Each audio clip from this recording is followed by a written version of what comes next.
I am not good with a hammer. Ah, thank God I got this first aid kit here. Ah. Oh yeah, that should help me out. Oh, I can feel the pain going away already.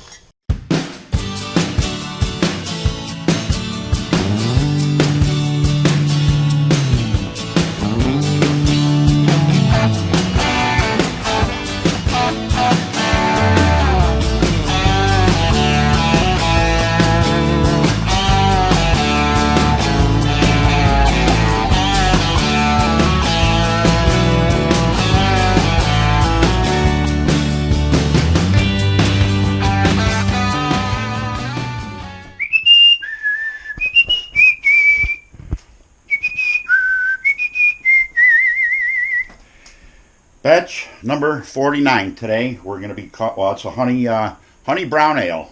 Made it many times. It starts with, we use a little 6-row, or honey malt here. This is the honey malt. Then we're going to use some care pills, some dark chocolate, some Munich malt, some 6-row malt, and 2-row malt, of course. It's in the big bin here. I haven't dug out yet. And a little coffee malt. And I'll get back to you on the amount of each in there. That's going to be in the description. I'll build off my old sheet to my new sheet here. And we're going to grind the grains as normal. It's an all grain brew. And we get the strike water ready. Just coming up the temperature here. I want to be at about I'm looking for 174 here. 174 before I mash in. She'll drop the temperature because my grains are cold. And we have the rest of the ingredients out over here right now. I'm going to be using the refractometer. I always say refractometer, but it's refractometer. Spoon, some citric acid, yeast nutrient we're all familiar with. Airlock. Ferment K is for helping to ferment, of course. Irish moss I always use. The refractometer right there. I stutter on that. And my Hydrion stabilizers for the pH mash. We're going to get that proper with the citric acid, like I just said. So, and the old mash tun here in the kitchen there. We got everything set up here. Hopefully we're not going to have a big spill. Of course, I bring towels out and I lay them down. How you doing? Just in case. So we're going to get on with it. I got to adjust the pH, grind the grains, mash in, and then the old man can take a little break for a second or two. But we still got the this is the payday. She's coming along really nice. Might as well let this roll here. She's still in secondary fermentation. The duck boys are protecting the mead. Get the cover off there. She's clearing naturally. No bentonite in there yet. Nothing. Of course, we got the Lord protecting the oat stout runoff. And then once again, here's the let's take the cover off of this one. Here's the stout, the dark stout here. She's still in secondary fermentation. So yeah, got a lot going here at the vineyard. So we'll get going here and get mashed in, and we'll talk about the rest of it later. I do a ion adjustment of the water, so you're going to want to stick around and see that. Standard grinding of the hops. I want to bore, or the hops. Standard grinding of the grains. I want to bore nobody with this one. I weighed out 8 pounds at a 2-row. I grind some of that in here first, and I save some to mix to the rest of the recipe at the end there, so it all goes in together. Alright, we need a pH adjustment, a little citric acid, and it doesn't take much, so you don't want to put a lot in there at once. You want to check it once or twice. We came in at almost 8. Let's see where we are now. We're getting there. It's really hard to see here. We're still in the green. Let's see if that picks up.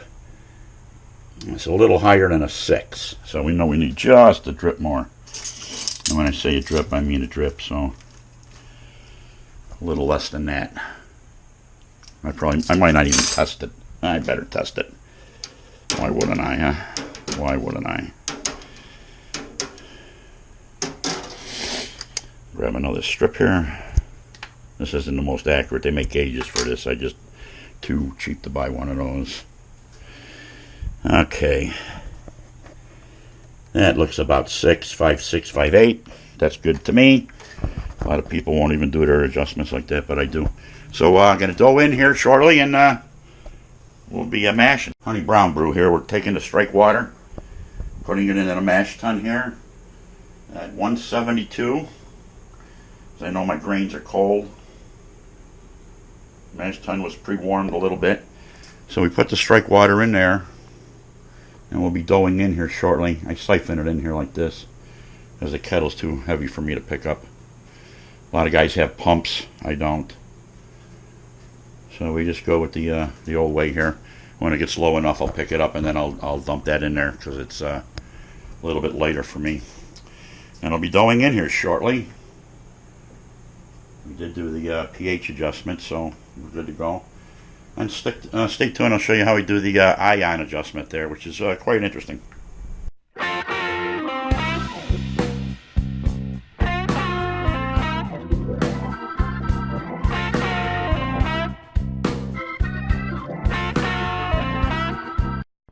Alright, dough in. Here we go. My assistant is in here to help me stir it, so I'll take a break here and stir it myself in a minute, but we gotta get her in there. Oh, my assistant arrived. Thank you very much, assistant. You're welcome. And we will check a temperature with 2 different gauges here. 158.9. Just exactly. I wanted to come at 158. Man. 158.9. That is right where I want to be. I don't know if the camera's picking that up. Why wouldn't it? I don't know. Let's see. Yeah, 158. 158.9. 159. That's exactly where I want to be. Oh, I'm very happy with that. Very happy with that. That's a good dough in for me. So let's get the cover on here, and we're going to mash this one. Actually, for a little longer, we're going to go 90-minute mash for different efficiency. I want to do a reading on that and calculate it, see how good it is. Alright, back to the honey brown brew. I told you I did a special ionization of the water. It's a little project I've been working on for a while. It's not very scientific, but it does seem to have an effect. I've used it multiple times, and I brewed multiple times with this. And I line the ions. You get the ions lined up right between the positive and the negative, you'll get much better mash. Everybody knows that. You want your efficiency to be up there. So here's my little trick of my ionization of water.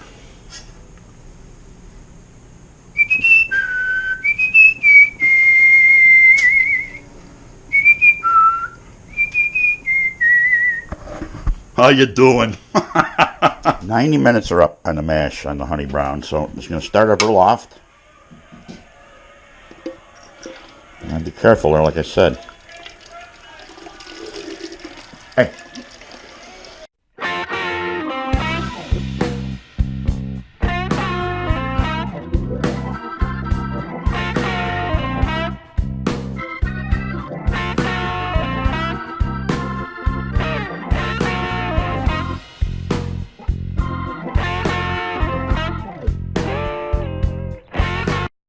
Metal line.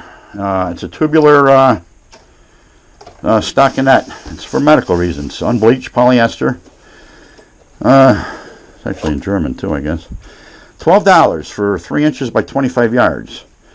It's the standard mesh bags you guys see that you put your hops and stuff in. My wife's going to sew one up here real quick. She'll show you. She'll take the end of that, I guess.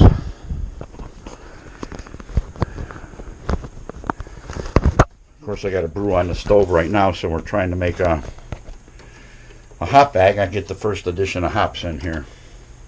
I'll move this out of your way. It's not going to fall. No, it's fine. She'll sew across it. Hold on.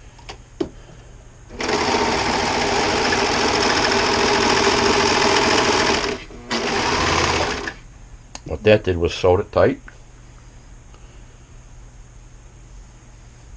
And there you are. Turn it inside out.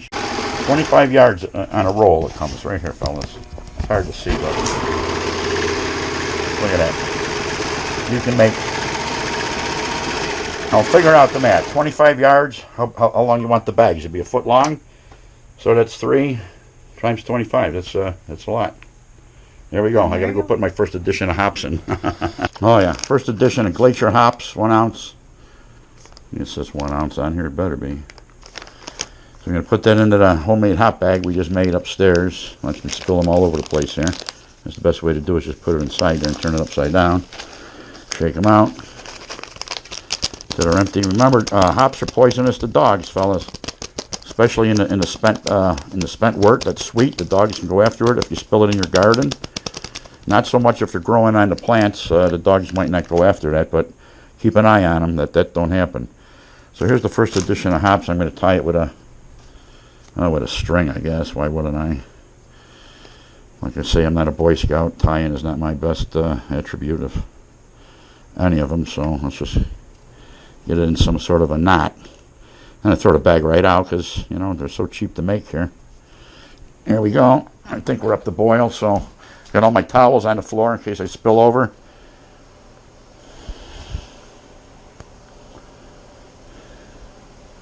And first edition of hops are in. And the boil has commenced. Hot break. On we go with the honey brown. All right, we got 1.5 ounces of Hirschbrocker hops. Last 15 minutes. Hirschbrockers. Oh, I got to put them in a bag. What the hell am I thinking of? These are the bags the wife just made for me. And I got to open the honey. And you can do that if you want. It'd be easier. So I'm going to put those in that bag. Tie them up real quick here into a knot or put a string on them or something. Last time I used string, so why wouldn't I? I'm going to open the honey there. Honey? Sure, sweetheart. Last 15 minutes, close to flame out. Like I just said, 1.5 ounces of Hirschbrocker hops. In comes the Irish moss. Gonna let that go a little bit, 1.5 cups. Irish moss. The yeast energizer was in before. I forgot to film that. I put that energizer in. And here's the trick. I sanitize a pitcher for basic shits and giggles. I guess for shits and giggles. Then I'll stick that into the honey jar here. I'm trying to get 2 quarts out, which is not going to be the easiest thing. 1 quart, I mean. Looks like I need a little bit more. So I sanitized this. And we're good to go there because of what's on the side of the pitcher.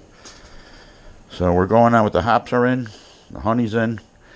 And man, this is some good orange blossom honey.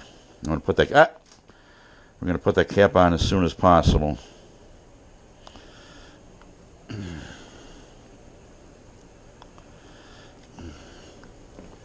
And put that cap on there. And dump the honey in here. Watch I don't overflow. And now it's going to be all stuck to the side of the pitcher. We're going to have to rinse it. But that's the 1 quart of orange blossom honey. And I'll rinse this pitcher carefully. We're not getting burnt. And flame out in 15 minutes once this comes back to a boil. And I'm going to get the Brix reading or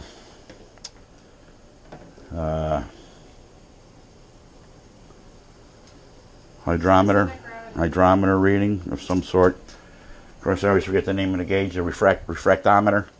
I use a refractometer because it's more accurate, and I've calibrated it to a hydrometer. So here we go. We're going to rinse this pitcher out. Hops are in the bag. Is that a chicken in my beer? Is that a chicken in my beer? Yeah, on the honey brown here, I come in a little higher than I thought. It was 1067. Yeah, 1067. That's up there. I'm going to check my sheets to see what my efficiency was on that, because you just came back to a boil here, so we're looking good. I poured myself a blood orange again. We got a blood orange sitting here amongst my mess. So my original recipe, 1063. So what's wrong with 1067? Not too bad. Original recipe was And it came in at 1041. This one came in at 1044. That's an improvement in efficiency. After the same amount of honey I added at the same thing, 1063, I'm at 1067. That's an improvement in efficiency. 3% is the way I see it. So yeah, good to go. We're down to about 4 or 5 minutes of flame out here, and get the wort chiller in, and this brew will be in the fermenter before you know it. I don't know if I mentioned I'm using a T58 yeast. Hello. I believe it's called. Hello. Shut off, please. I hope it's off. That's pretty irritating. So yeah, flame out here. Off we go. Over to the wort chiller. I'm going to get that on a while. I always forget to do that. And cover this up for the meantime. Slide her on down. Oh, it's nice and heavy. Get the gloves out of the way. That cover off again. Get that out of the way. Going for cool down here, so please stay out of the way.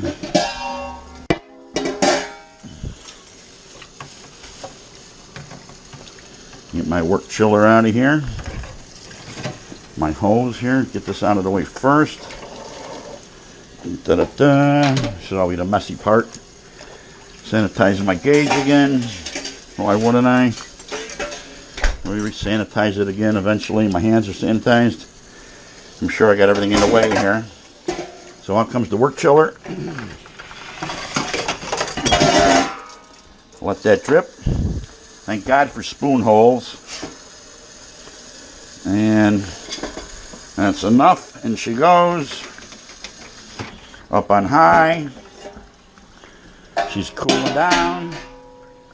She's not coming out of the sink, so we're doing good there.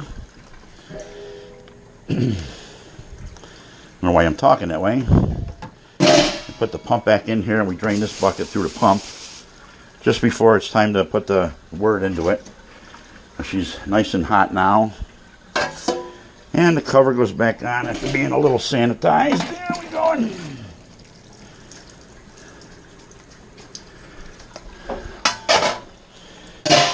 Stay clean and sanitize from here on out. Big time, big time, big time. I cover it with a bag. You never know. I lost my gauge. I got to re-sanitize that again. You do a full immersion on that. Back into the wort chiller with it. Clip it to the side. And like I said before, the water here in the city gets cold. She'll chill down pretty quick. We're on full throttle here. Go with throttle up. And there we go. Going to cut the yeast package open. I think I mentioned before, T58. Fermade K. A little, how you doing with the blood orange there again?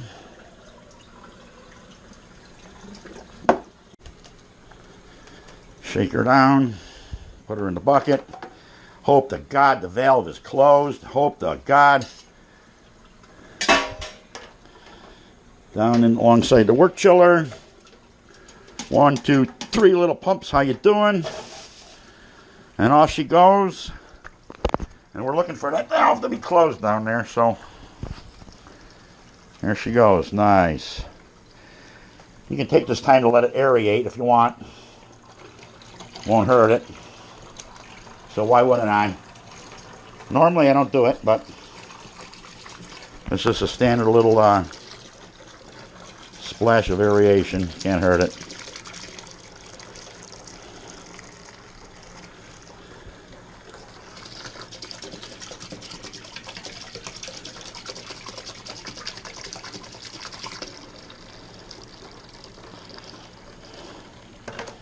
We'll have the drain finishing. You can actually shut the wort chiller off or cut it down real low here. So I do a final tilt here when I'm done. Remember, the hops are in a bag. They're contained within inside of the middle of the wort chiller. So the trube, there's not going to be much trube, people. Not much at all. Of course, I don't have to pay attention to this till we get lower. I don't have a clip on there. Normally you have a clip on here. So a little ferment K into the batch. That helps with the yeast propagation. We all know how that stuff works. I think most people knows how that works. Okay, T58 yeast. Of course, I like to sanitize the package and the scissors. You know, you can never be safe enough is how it works, you know. Anybody's going to brew, just practice that sanitation and you won't mess up. You can't. In goes the sprinkling of the yeast. T58, I brewed with this before. I did an experiment. USO 5 versus T58. Couldn't tell the difference. No difference at all. Snap on your cover. Smack it on down. Get your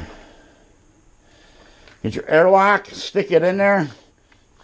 Done.